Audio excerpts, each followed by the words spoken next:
Welcome back to the Big Small Business Show, and in studio with us we've got Jess Dworcan. He's our AI guru, and we've been talking about how to prompt AI, ChatGPT or GPT-4 in particular.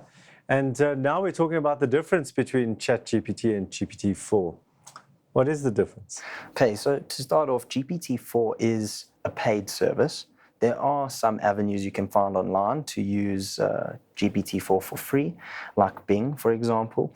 But if you want to get the best version of GPT-4, you're going to have to pay for the paid subscription. How much is it? $20 a month, Allon. So what does it have that ChatGPT didn't have? So we're going to start off with one of these examples of what it has that ChatGPT doesn't have, and that is the image generation software through DALL-E. And it's quite sophisticated. It works really well. And I've got a prompt ready and waiting. Okay. So I'm just going to paste this prompt. And I'm going to ask GPT-4 to create an image of a cartoon teddy bear that will be illustrated in a children's book. Okay. So I told it what, and I told it what for as context. I'm just going to click enter.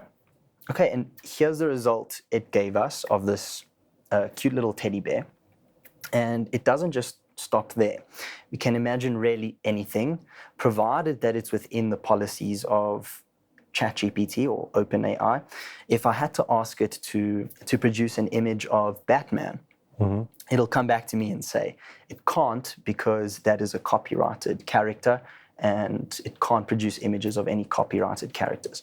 The latest thing around a certain global, I don't want to mention her name, but a global singer, big singer out of the US, where she was, they had the deepfake her in a pornographic situation.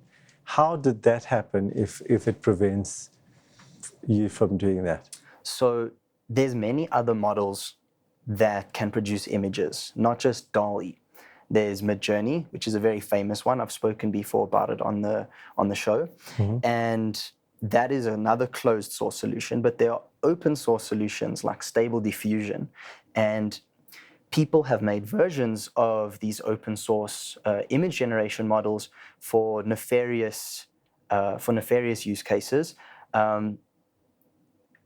Part of that is pornographic material, but the use case of that can be nefarious, like in this case of this famous singer.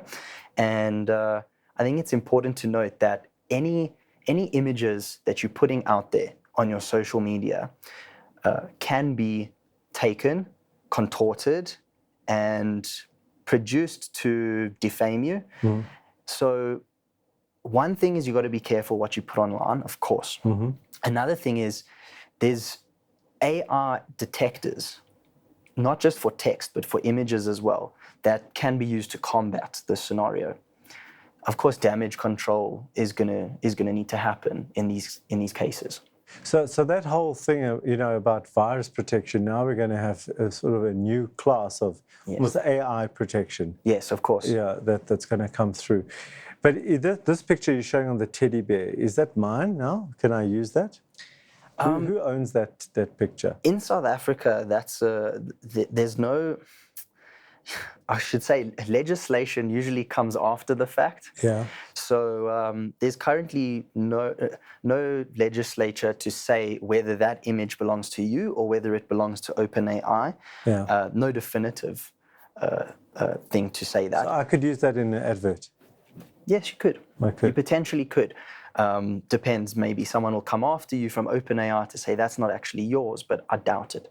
So talking about nefarious things and things that are sort of on the edge, there is also a certain website where you pay to see people's pictures, and there is an example right now with a model. I've actually got that example for you. Okay. Let's not show it. Maybe we don't show it. Fine. But so this model has become famous. She doesn't exist.